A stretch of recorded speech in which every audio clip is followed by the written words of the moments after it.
मुंबई हमलों के कथित मास्टरमाइंड हाफिज सईद के साले और प्रतिबंधित जमात उद दावा के उप प्रमुख हाफिज अब्दुल रहमान मक्की की मौत हो गई है। रिपोर्ट्स के मुताबिक शुक्रवार को लाहौर में दिल का दौरा पड़ने से उसकी मौत हो गई। रिपोर्ट्स के मुताबिक मक्की पिछले कुछ दिनों से बीमार चल रहा था और लाहौर के एक निजी अस्पताल में डायबिटीज की वजह से उसका इलाज चल रहा था। अब्दुल मक्की आतंकी हाफिज सईद का रिश्तेदार और आतंकी संगठन जमात उद दावा के प्रमुख लोगों में से एक था। मक्की लश्कर-ए-तैयबा के टेरर फंडिंग का काम देखता था। लश्कर के लिए फंड जुटाने जैसे काम भी वही संभालता था।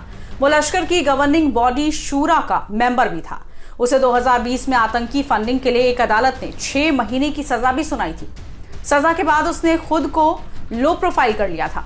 जून 2022 में भारत और अमेरिका ने मिलकर यूएन के नियम 1267 के तहत उसे ग्लोबल आतंकी घोषित करने का प्रस्ताव दिया था, लेकिन चीन ने इस पर रोक लगा दी थी। हालांकि बाद में जनवरी 2023 में चीन ने अपनी रोक को हटा लिया था।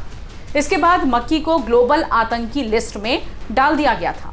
2023 में संयुक्त राष्ट्र ने उसे ग्लोबल आतंकी घोषित किया था। उसकी संपत्ति फ्रीज कर ली गई थी। अमेरिकी वित्त विभाग ने 2010 में उसे ग्लोबल आतंकियों की लिस्ट में शामिल कर लिया था। अमेरिका ने रिवॉर्ड फॉर जस्टिस प्रोग्राम के तहत मक्की पर $2 मिलियन का इनाम भी रखा था और उसे सजा दिलाने के लिए लोगों से उसकी जानकारी भी मांगी गई थी। भारत में भी मक्की मोस्ट वांटेड था। यूएन की वेबसाइट के मुताबिक मक्की लश्कर और जमात उद दावा में मुख्य पदों पर रहता था। ऐसे में भारत में हुए बड़े हमलों के पीछे हाफिज सईद के साथ साथ मक्की का भी हाथ माना जाता रहा है। भारत में कई हमलों के पीछे लश्कर का हाथ रहा है। मक्की को साल 2000 में लाल किले और 2008 में मुंबई के ताज होटल पर आतंकी हमले के लिए भारतीय एजेंसियों ने उसे आरोपी माना था। 22 दिसंबर 2000 में लश्कर-ए-तैयबा के 6 आतंकियों ने लाल किले में घुसकर सुरक्षा बलों पर फायरिंग कर दी थी। इस अटैक में सेना के 2 जवान समेत 3 लोगों की मौत भी हो गई थी। वहीं रिपोर्ट्स के मुताबिक 26/11 मुंबई आतंकी हमलों के लिए मक्की ने ही आतंकियों को फंड मुहैया करवाया था। इन लोगों ने कई जगहों पर अंधाधुंध फायरिंग की थी। इस हमले में करीब 175 लोग मारे गए थे। हमले के खिलाफ सेना की कार्रवाई में कुल 10 आतंकवादियों को मार गिराया गया था। इस दौरान एक आतंकवादी आमिर अजमल कसाब को जिंदा पकड़ लिया गया था।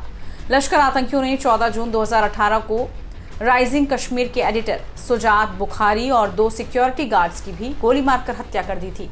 लश्कर ने इस हमले की जिम्मेदारी खुद ली थी।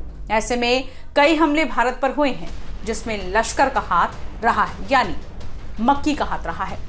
मक्की अपने भारत विरोधी भाषणों के लिए पाकिस्तान में भी काफी मशहूर रहा था। 2017 में उसके बेटे ओवैद रहमान मक्की को जम्मू और कश्मीर में भारतीय सिक्योरिटी फोर्स के जरिए ऑपरेशन में मार दिया गया था। अब्दुल रहमान मक्की को हाफिज अब्दुल रहमान मक्की के नाम से भी जाना जाता रहा है। उसका जन्म पाकिस्तान के पंजाब प्रांत के बहावलपुर में हुआ था। मक्की लंबे समय से हाफिज सईद का बहुत करीबी रहा है। मक्की को अंतर्राष्ट्रीय दबाव के बाद 2019 में पाकिस्तानी पुलिस ने टेरर फंडिंग के आरोप में गिरफ्तार किया था। अप्रैल 2021 में उसे 9 साल की सजा सुना दी गई थी। हालांकि सबूतों की कमी की वजह से लाहौर हाई कोर्ट ने कुछ महीनों बाद ही उसे रिहा कर दिया था। अब बीमारी ने उसे मौत की नींद सुला दिया है।